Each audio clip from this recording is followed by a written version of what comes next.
Hello everyone. In this lecture we will talk about precis writing. आप जानते ही होंगे कि कैसे आपके एसएससी सीजीएल एग्जाम में और आपके आईआरडीए एग्जाम के डिस्क्रिप्टिव पेपर में, इन दोनों ही एग्जाम्स में there is a compulsory descriptive paper which is of 100 marks each. Now प्रेसी writing एक बहुत इंपॉर्टेंट क्वेश्चन है जो इन दोनों ही एग्जाम्स के डिस्क्रिप्टिव पेपर में आपसे पूछा जाता है। So we have to understand that how to write appropriate preces out of the question passage that we have been given in the exam. लेकिन before proceeding with the details about presi writing कि presi writing के कौन से rules होते हैं या कौन सी important strategies होती हैं या in what format you have to write your preces, ये बहुत ज़रूरी है कि हम ये समझें कि what do we understand by the word presi. प्रेसी writing से हम क्या समझते हैं? तो इन सिंपल लैंग्वेज जब हम प्रेसी राइटिंग की बात करते हैं, we talk about the act of summarisation and the act of compression. कोई भी पैसेज रीड करने के बाद चाहे उसकी लेंथ कितनी भी हो, once we start reproducing the same passage in our own language in the shortest possible manner by retaining all the important points from the original passage, तो यही हमारा प्रेसी राइटिंग होता है। प्रेसी राइटिंग के लिए सबसे ज़रूरी चीज़ ये समझना है कि प्रेसी एक जिस्ट होती है आर्टिकल का, एक आर्टिकल का सेंट्रल पॉइंट होता है जो आपको अपने शब्दों में डिस्क्राइब करना है using as less words as you can. Now precis कितनी लंबी होनी चाहिए? What should be the length of an appropriate precis? तो ये डिपेंड करता है आपके एग्जाम के क्वेश्चन में। While in some questions you are asked to write a precis which is of 100 to 200 words. In other exams the question asks you to write the presi which is of 1/6, 1/3 or 1/5 of the original length of the question passage. तो it all depends on your exam question कि आपके प्रेसी की length क्या होनी चाहिए। But before understanding that how should we write the presi and what are the different kinds of presi, we must make ourselves understand कि प्रेसी से हमारा मतलब होता है किसी भी पैसेज को शॉर्टन करना। अब आप सोच रहे होंगे कि अगर प्रेसी का मतलब सिर्फ एक पैसेज का शॉर्ट वर्जन है तो प्रेसी और समरी में या फिर प्रेसी और पैराफ्रेजिंग में क्या फर्क होता है? What is the difference between precis and summary and what is the difference between precis, summary and paraphrasing? So at this point we have to make ourselves very clear that while presi is simply an act of making a passage short by involving all the important information from the passage, summary से हमारा मतलब होता है किसी भी passage के बस main point को अपने वर्ड्स में रिक्रिएट करना। जब हम समरी की बात करते हैं तो हम किसी भी और डिटेल के बारे में बात नहीं करते जो ओरिजिनल पैसेज में दिया गया होता है। यहाँ हमारा मतलब और हमारा इंटेंशन है खाली पैसेज के फोकस पॉइंट को रिक्रिएट करना अपने शब्दों में। लेकिन जब हम प्रेसी राइटिंग की बात करते हैं तो not just the main point but also जितने भी डिटेल्स आपको दिए गए हैं आपके क्वेश्चन पैसेज में, वो सारे ही डिटेल्स को आपको प्रेसी में मेंशन करना होता है। It is in a way a more holistic, in a way a more technically elaborate version of a summary. Now बहुत सारे स्टूडेंट्स को एक ये कंफ्यूजन भी होता है कि कैसे समरी राइटिंग एंड प्रेसी राइटिंग आपके पैराफ्रेजिंग से डिफरेंट होती है। तो लेट मी टेल यू कि paraphrasing is also an act of recreating the knowledge that you gain from the original passage. लेकिन इसमें फ़र्क ये है कि वाइल वी आर पैराफ्रेजिंग हमें वर्ड लिमिट का कोई भी कंसिडरेशन नहीं होता है। Sometimes paraphrasing can be even longer than the original passage and most of the times it is equal or it is same in the length as your original passage. Paraphrasing में हमें focus point के साथ सारी details, सारे statistics और सारी information देनी होती है जो आपके ओरिजिनल पैसेज में दी गई होती है। So this is how all these three things differ from each other. और जब हम प्रेसी राइटिंग की बात करते हैं तो ये भी समझना बहुत ज़रूरी है कि प्रेसीज कई तरीके की हो सकती हैं। अगर हम बात करते हैं किसी ऑफिशियल पब्लिकेशन के बारे में या किसी फॉर्मल राइटिंग के बारे में, तब हम प्रेसीज को डिवाइड करते हैं जनरली 4 भागों में, generally into 4 types. So one is your precis of speech, another is your precis of continuous matter, third is your presi of correspondence and last is the presi of telegraphies. इन सारे ही प्रकार की प्रेसीज का हम use करते हैं when it comes to a formal precis writing. लेकिन जब हम बात करते हैं यूजुअली एग्जाम क्वेश्चंस को सॉल्व करने के बारे में, तो हमें ये समझना बहुत इंपॉर्टेंट है कि जनरली प्रेसीज 2 प्रकार की होती हैं। One is your analytical precis and one is your synthetic precis. अब दोनों में क्या डिफरेंस है? तो जब हम बात करते हैं एनालिटिकल प्रेसी के बारे में, तो हम एक ऐसी प्रेसी राइटिंग के बारे में बात करते हैं जहां आपको अपने ओरिजिनल पैसेज का या अपने ओरिजिनल क्वेश्चन ओरिजिनल में दिए गए हुए पैसेज का समरी या मेन पॉइंट लिखना है और एक्स्ट्रा डिटेल्स के बारे में नहीं सोचना है। Here your main intention is to make the reader understand कि ओरिजिनल पैसेज का क्या क्रक्स है, उसका क्या शॉर्ट में जिस्ट है। That is the reason behind writing an analytical precis. यहाँ आपके एनालाइज करने के या आपके अंडरस्टैंड करने के स्किल्स को जज किया जाता है। लेकिन जब हम बात करते हैं सिंथेटिक प्रेसीज के बारे में, तो ये वो तरह की या आप कह सकते हैं कि ये उस प्रकार की प्रेसीज होती हैं जहां हम दो टेक्स्ट्स के बीच में या दो पैसेजेस के बीच में कंपैरिजन कर रहे होते हैं। So when we are trying to compare the text of one passage with the text and the information given in another passage, उनके डिफरेंसेस को एक्सप्लेन करने के लिए जो हम एक शॉर्ट राइटिंग क्रिएट करते हैं उसको हम सिंथेटिक प्रेसी बोलते हैं। नाउ ये बताने के बाद it is important to understand कि प्रेसी कैसे लिखी जाए, how to write a precis effectively. So जब प्रेसी राइटिंग की बात आती है तो सबसे इम्पॉर्टेंट जो पॉइंट है जिसका हमें ध्यान रखना होता है एग्जाम टाइम में और even when we are practicing how to write the precis, इसकी आपको अपना ओरिजिनल पैसेज फुल कंसंट्रेशन के साथ पढ़ना बहुत ज़रूरी है। आप कह सकते हैं कि प्रेसी राइटिंग का पर्पस ही ये होता है कि वो ये जान सकें कि कैंडिडेट्स ने अपना पैसेज बिल्कुल प्रॉपरली और ध्यान देते हुए पढ़ा है कि नहीं, क्योंकि बिना पैसेज पे कॉन्सेंट्रेट किए उसकी प्रेसी को लिखना बहुत ही ज़्यादा मुश्किल है। In fact it is impossible. Sometimes जब हम कॉम्प्रिहेंशन क्वेश्चंस की बात करते हैं या जब हम ऐसे राइटिंग की बात करते हैं तो बहुत सारे कैंडिडेट्स की ये टेंडेंसी होती है कि वो फोकस पॉइंट पे ध्यान दिए बिना या ओरिजिनल पैसेज पे या टॉपिक पे ध्यान दिए बिना बस अपने आइडियाज़ को लिखना शुरू कर देते हैं रैंडमली जो भी उनके माइंड में आता है अबाउट द पैसेज और अबाउट द टॉपिक। तो ये टेंडेंसी अगर आपकी है तो it is very difficult to attempt a precis question with this in mind, क्योंकि प्रेसी के लिए टेक्स्ट की प्रॉपर अंडरस्टैंडिंग, थरो अंडरस्टैंडिंग बहुत ही ज़रूरी है। So to begin writing the precis it is important that you understand all the essential information which has been given in your original passage. ये करने के बाद बहुत ज़रूरी है कि आप पैसेज की थीम को समझें। जैसे कि आप जानते हैं कि राइटिंग्स बहुत तरीके की होती हैं। दे कैन बी नैरेटिव और दे कैन बी एक्सपोजिटरी, या वो किसी डिस्क्रिप्टिव इशू के बारे में हो सकती है या वो किसी प्रोवोकेटिव इशू के बारे में हो सकती हैं, जिनको आप बोल सकते हैं कि in a way which are writings meant to advertise something और टू कन्विंस समथिंग। आपकी पैसेज में जिस भी प्रकार का आपको राइटिंग मिला हो, इट इज़ इम्पॉर्टेंट कि आप उसके थीम को पहले समझें और जाने कि ऑथर आपसे क्या बात करने की कोशिश कर रहे हैं इस पैसेज में। So once you understand the theme only then you can write an appropriate precis. Third most important thing about writing the precis becomes कि आपने जो भी पैराग्राफ पढ़ा है, सपोज आपके ओरिजिनल पैसेज में 2 पैराग्राफ्स हैं, तो पहला पैराग्राफ पढ़ने के बाद आप इस सिचुएशन में होने चाहिए कि आप उस पूरे पैराग्राफ का जो मुद्दा है, जो इम्पोर्टेंट पॉइंट ऑफ डिस्कशन है, उसको अपने शब्दों में 1 या 2 लाइंस में मैक्सिमम रिक्रिएट कर सकें, या बोल सकते हो आप कि आप उसे 1 या 2 लाइंस में समराइज कर सकें। Now this is really important, क्योंकि जब तक आप पार्ट बाय पार्ट अपने ओरिजिनल पैसेज को छोटे छोटे सेंटेंसेस में ब्रेक डाउन नहीं करेंगे, तब तक ये कहना बहुत ही मुश्किल है कि आपको अंडरस्टैंडिंग पैसेज की हुई भी है कि नहीं। So another step in writing the précis, after of course reading your passage and understanding the theme of your passage, the third most important step in the process of writing a précis is कि आपने जो भी paragraph पढ़ा है, आप सबसे पहले उसे 1 या 2 सेंटेंसेस में समराइज ज़रूर करिए।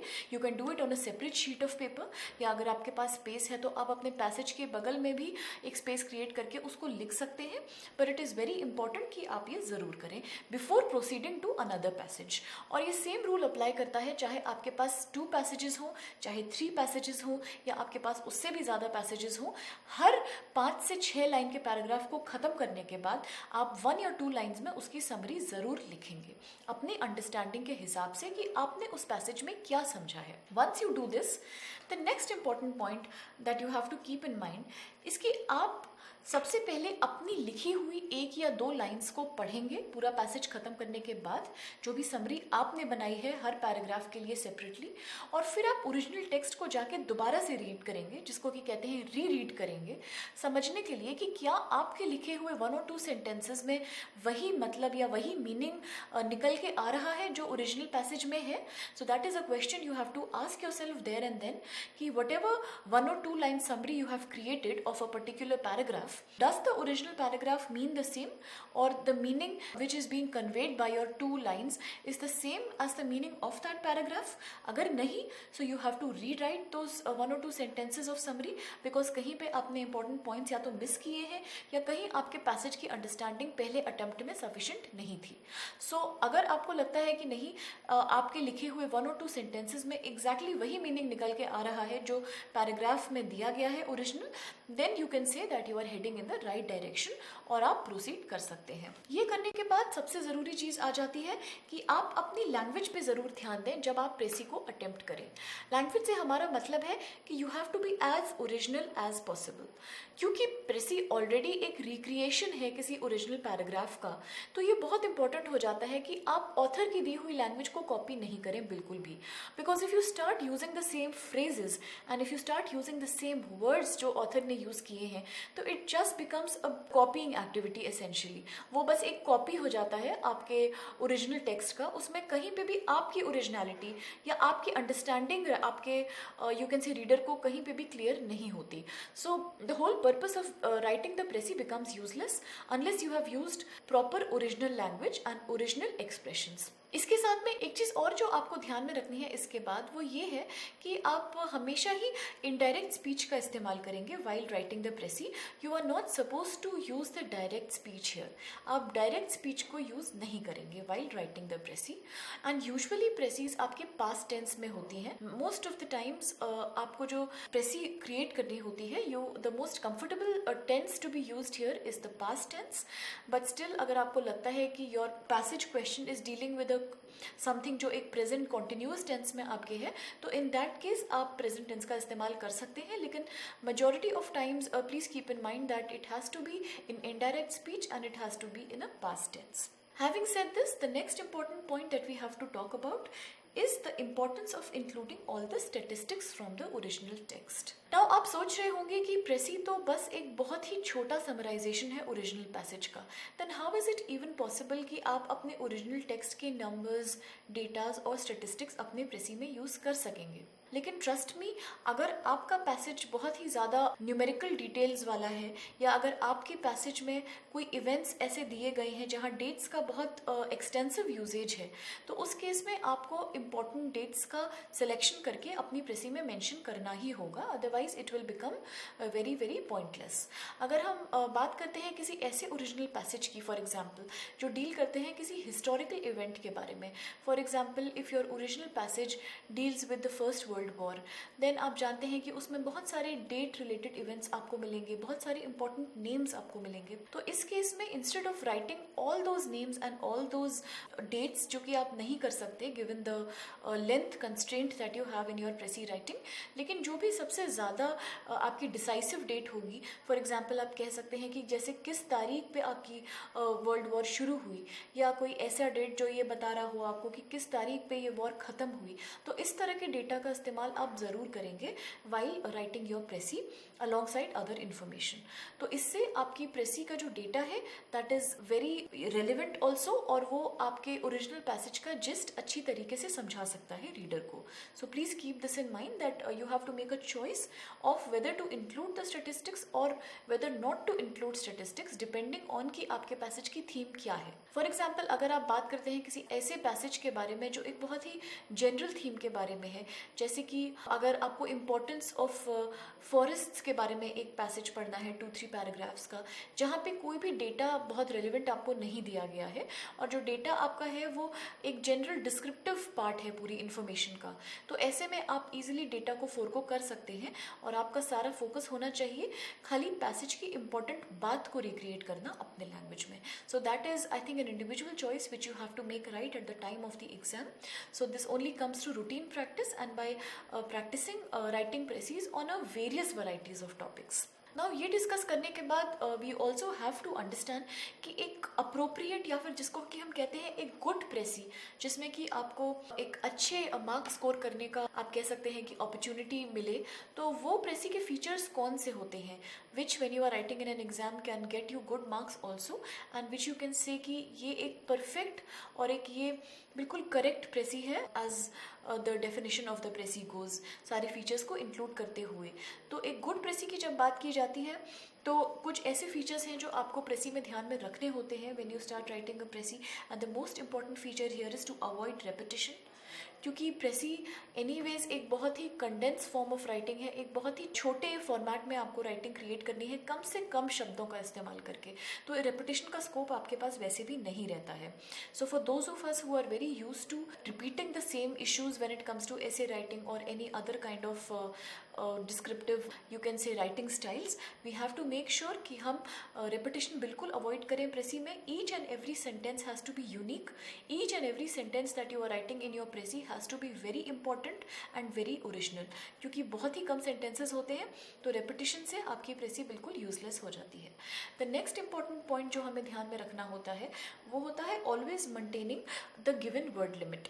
जैसा कि हमने ऑलरेडी डिस्कस किया था at the beginning of the lecture कि वर्ड लिमिट वेरी कर सकती है, it can change from one exam to another.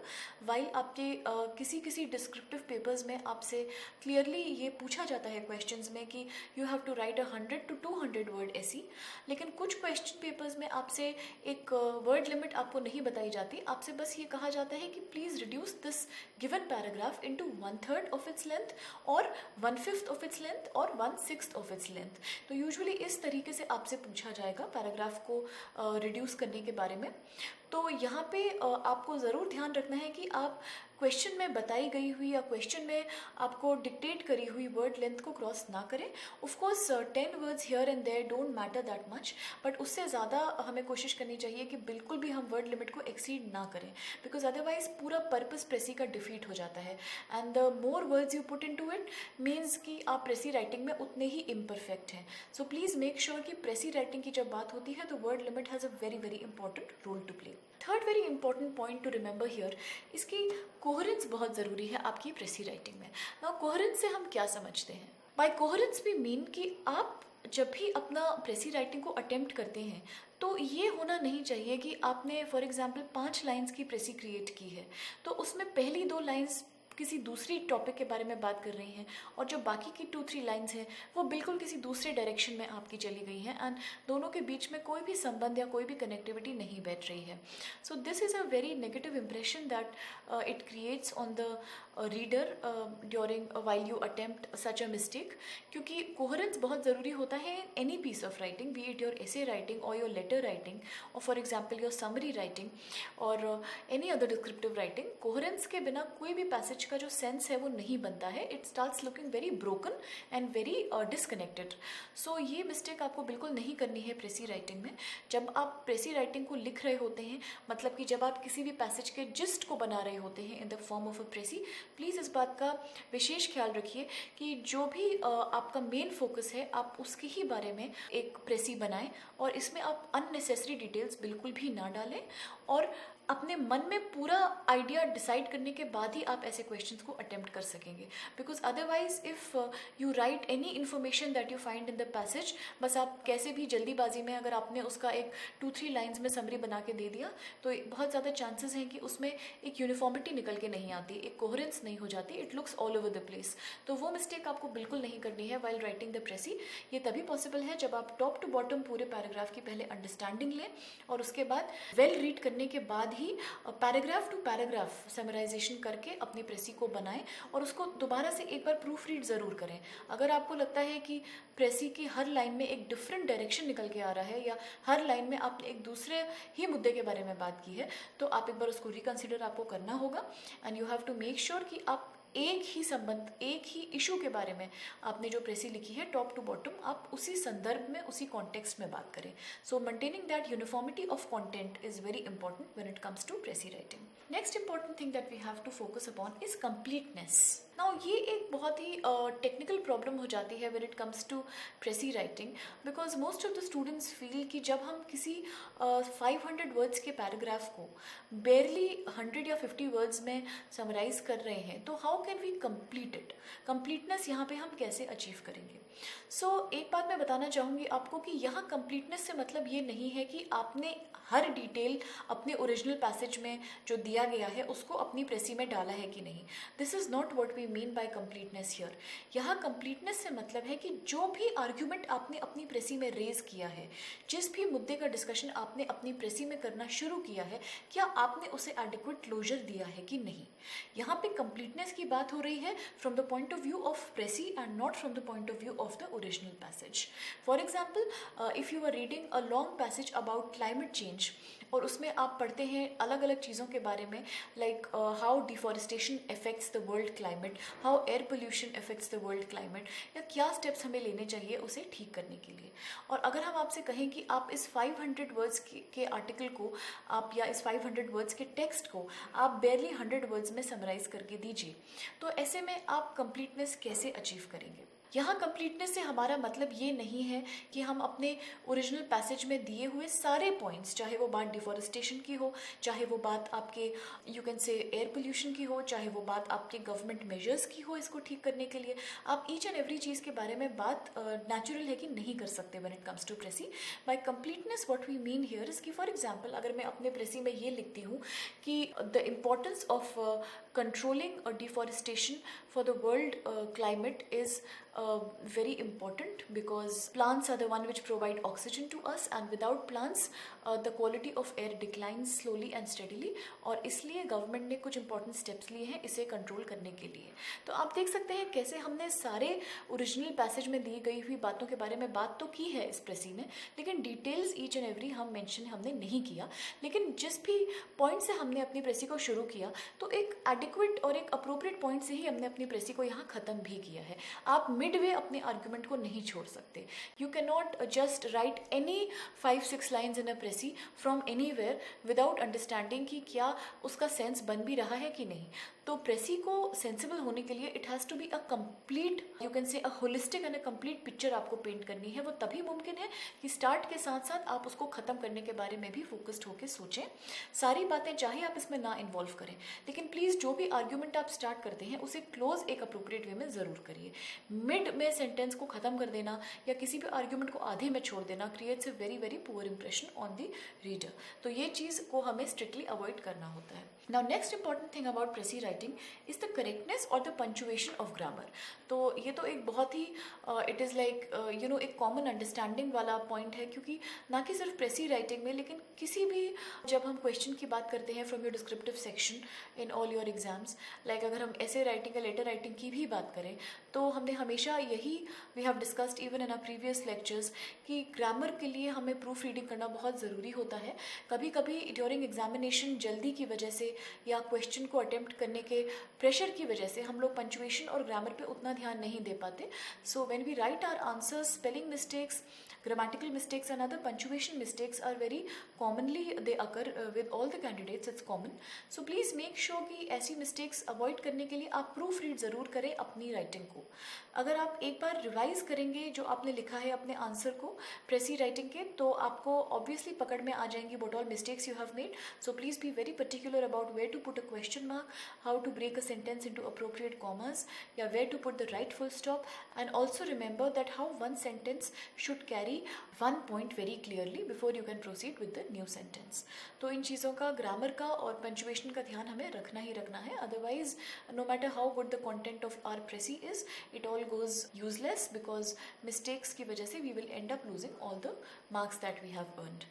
Next and the last important point to keep in mind while writing a pressy is clarity of expression। Now you know that कोई भी जो writing होती है, चाहे वो कोई creative writing हो या चाहे जैसे हम बात कर रहे हैं pressy writing हो, ये सारे ही जो फॉर्मेट्स ऑफ राइटिंग हैं ये राइटर के एक्सप्रेशन को दर्शाते हैं, राइटर के एक्सप्रेशन को डिस्प्ले करते हैं towards the reader. Whatever I write in my content, whatever I write in my text is only an expression of what I have understood about the topic. So इसलिए आप अपने sense of expression से communicate कर रहे होते हैं with your reader. So please make sure कि communication आपका बहुत स्ट्रॉन्ग हो, because when we talk to people personally, जैसे मैं अगर आपसे पर्सनली बात करूँ तो देर आर टाइम्स कि अगर मेरा पॉइंट आपको क्लियर नहीं भी हो पा रहा है, so I can repeat my self multiple number of times, और you can also ask me questions as many times as you want to. लेकिन ये लिबर्टी हमारे पास नहीं होती है जब हम बात करते हैं कम्युनिकेशन थ्रू राइटिंग के बारे में। एंड क्यों हमारे मैक्सिमम गवर्नमेंट एग्जाम्स ने ऐसे प्रेसी और लेटर को इतना महत्व दिया है? इसीलिए because they just want to जज that how good is the writing communication ability of the individual. Writing में कम्युनिकेट करना is what the whole purpose behind having a descriptive paper in the exams is. और यही purpose fulfil होता है when you know how to effectively communicate with your reader without directly knowing who the reader is. ये तभी possible है जब आपके expression में क्लैरिटी होगी, when the reader is able to understand कि आप एग्जैक्टली क्या बोलना चाहते हैं. और ये क्लैरिटी ऑफ एक्सप्रेशन अचीव करने के लिए दो चीज़ें आपकी बहुत ज़रूरी हैं. एक तो ये कि आपने ओरिजिनल पैसेज को ठीक से समझा है कि नहीं, बिकॉज जब तक आपने ओरिजिनल पैसेज का मेन पर्पस नहीं समझा है तब तक आप अपने वर्ड्स में उसे एक्सप्रेस तो बिल्कुल भी नहीं कर सकते obviously. And next important thing to understand is कि आपकी चॉइस ऑफ वर्ड्स क्या हैं. सो मेक श्योर कि जो आपके वर्ड्स की चॉइस हो वो बहुत ज़्यादा सिंपल हो. It is always very very simple and it is always very easy words that you use while you are doing a written communication with somebody. बहुत सारे स्टूडेंट्स की टेंडेंसी होती है कि उन्हें लगता है by using complicated words and by using high sounding words हम एक अच्छा इंप्रेशन क्रिएट कर पाएंगे ऑन आवर एग्जामिनर, जो कि एक बहुत बड़ी मिथ होती है, let me assure you. Because by using high sounding and complicated words ना कि हम अपने मेन पर्पस से कभी कभी भटक जाते हैं because of the complication, but also reader को ये बात समझ में नहीं आती है कि हम एग्जैक्टली क्या पॉइंट अपना क्रिएट करना चाहते हैं through our writing. So please make your sentences very small. Make sure the words that you use are very simple. Make sure the tense is uniform. जिस टेंस से आपने बात शुरू की उसी टेंस पे आप बात को ख़त्म करें. एंड मेक श्योर कि हर सेंटेंस में जो बात आप कहना चाहते हैं वो क्लियरली रीडर के सामने आ जाए. फॉर एग्जाम्पल अगर मैं आपसे कहूँ कि मुझे आपको बस ये बताना है कि कैसे हिस्ट्री की इम्पोर्टेंस है हमारी प्रेजेंट लाइफ में to understand from the mistakes which people had made so that we do not make those mistakes again. और अगर आपको ये बात अपने शब्दों में कहनी है तो आप सिंपली इसको ये कह सकते हैं कि the importance of history is to make modern people understand that which mistakes should be avoided and which lessons can they learn from their ancestors. तो इस बात से आपने क्लियरली ये दर्शा दिया कि मैंने आपसे क्या कहा था without using any additional information from your side. तो इसमें क्लैरिटी है एंड ये क्लैरिटी ऑफ एक्सप्रेशन तभी पॉसिबल है जब आपके सेंटेंस बहुत ही मीनिंगफुल और बहुत ही क्रिस्प हो. तो इस बात का ज़रूर ध्यान रखिए कि पहले समझिए और उसके बाद ही लिखिए. और एक पॉइंट और भी है जो मैं आपको बताना चाहूँगी about a good precis writing. वो ये है कि we have to maintain objectivity when we do a precis writing question. Objectivity से हमारा क्या मतलब है इस कॉन्टेक्स्ट में? By objectivity we simply mean कि हमें बहुत ज़्यादा साइंटिफिक होना पड़ता है when it comes to writing a precis. हम वही फैक्ट्स अपने प्रेसी में लिखेंगे जो फैक्ट्स पैसेज में एग्जिस्ट करते हैं. हमारे पास बाहर से इन्फॉर्मेशन लिखने का या अपनी इमेजिनेशन से इन्फॉर्मेशन लिखने का स्कोप प्रेसी राइटिंग में बिल्कुल भी पॉसिबल नहीं हो सकता. Because if we do this तो हम अपने क्वेश्चन को पूरी तरह से मेसअप कर देंगे. बिकॉज हमारे पास इतना स्कोप ही नहीं है कि हम अपने मन की बातें करने के साथ साथ पैसेज की इंपॉर्टेंट जिस्ट अपने रीडर को बता सकें. तो please be very objective and very you can say to the point when it comes to writing a precis. अपने सब्जेक्टिव आइडियाज़ को, अपने पर्सनल आइडियाज़ को प्रेसी के साथ बिल्कुल भी इंटरफियर ना करें. Please understand that this is not a creative writing you are doing for 500 or 600 words that you have the liberty of expressing your self in any way you want to. ऐसा बिल्कुल नहीं है. When we write a precis we have to make sure कि हम author की कही हुई बात बहुत ही कम से कम शब्दों का इस्तेमाल करके रीडर तक पहुंचा रहे हैं. So basically you are acting as a bridge between the original author and your readers. तो आपकी पर्सनल ओपिनियन का यहाँ स्कोप नहीं रहता है. So always avoid that. Another important thing when it comes to writing a precis इसकी हम अपने प्रेसी को टाइटल ज़रूर दें. प्रेसी को टाइटल देने से हमारा सबसे बड़ा पर्पस ये सॉल्व होता है कि कुछ वर्ड्स का यूज़ करके अपने टाइटल में हम अपने रीडर्स को ये बता पाते हैं कि what are we writing about. तो जैसे कि एक बहुत फेमस कोटेशन है इंग्लिश में कि well begin is half done. तो वही पर्पस आपका टाइटल यहाँ पे सॉल्व करता है when it comes to a precis writing. कि अगर आपने एक अच्छा अप्रोप्रिएट, एक बहुत कैची या एक बहुत ही क्वेश्चन रेज करने वाला टाइटल अपनी प्रेसी को दिया है तो ना कि सिर्फ the reader will be encourage to read what you have written in your precis because of the curiosity which your title is producing in the reader, but also इसका सबसे बड़ा पर्पस ये होता है कि if you put an appropriate title तो reader को समझ में आ जाता है टाइटल में ही कि आप एग्जैक्टली प्रेसी में किस चीज़ के बारे में बात करने जा रहे हैं. So it gives a very good background to your precis writing. And in some formats it is also expected कि आप टाइटल के साथ साथ अपने ऑथर का या फिर उस बुक का नाम भी ज़रूर लिखें जहाँ से वो पैसेज आया है. ऑब्वियसली ये आपके एग्जाम्स में पॉसिबल नहीं है अगर आपको क्वेश्चन में ये इन्फॉर्मेशन नहीं दी गई हो, लेकिन अगर क्वेश्चन में क्लियरली मेंशन्ड है किस ऑथर का दिया हुआ पैसेज आपसे पूछा गया है टू मेक अ प्रेसी ऑफ, या आपको बताया गया है कि ये किस नॉवल का लिया हुआ पार्ट है, या फिर आपको ईयर बताया गया है, और अगर ये तीनों डिटेल्स क्वेश्चन में हैं तो ये बहुत महत्वपूर्ण है कि आप अपने आंसर में भी ये तीनों डिटेल्स ज़रूर इंक्लूड करें. लेकिन अगर ये डिटेल्स उसमें नहीं है then of course it is not important for you to think about these details, but title फिर भी आपको इन एनी केस देना ही देना है. So make sure since precis is a small writing आपका टाइटल भी बहुत ही छोटा हो. It includes as less words as possible, but it is as catchy as possible.